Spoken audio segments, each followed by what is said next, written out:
Dernière nouvelle 24 heures.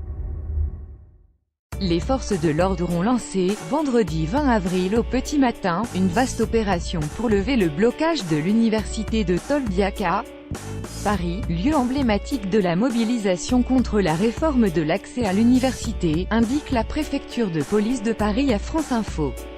Les forces de l'ordre ont mis fin à l'occupation du site Tolbiac, sous l'autorité du préfet de police, a tweeté le ministre de l'Intérieur, Gérard Collomb, ajoutant que, partout, l'état de droit sera rétabli.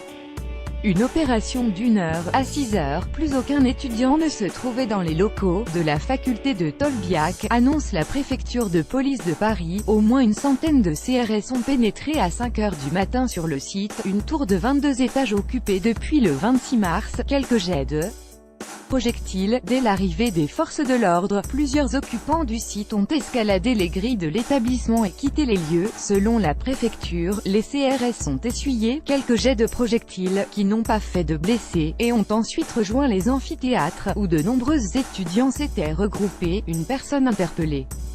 Les occupants ont alors quitté les lieux, calmement, dès les premières injonctions des policiers, indique encore la préfecture. L'opération s'est soldée par une interpellation pour outrage et rébellion. Des dégradations nombreuses et de diverses natures sont en cours de constatation, ajoute la préfecture.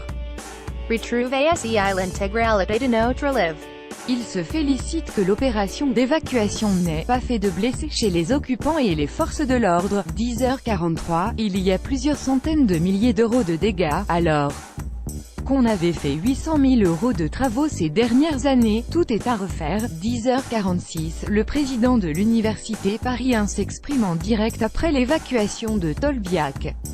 J'y ai été contraint par la succession d'événements parfois graves, dont la découverte de cocktails Molotov et de feux d'artifice, avec un risque d'incendie.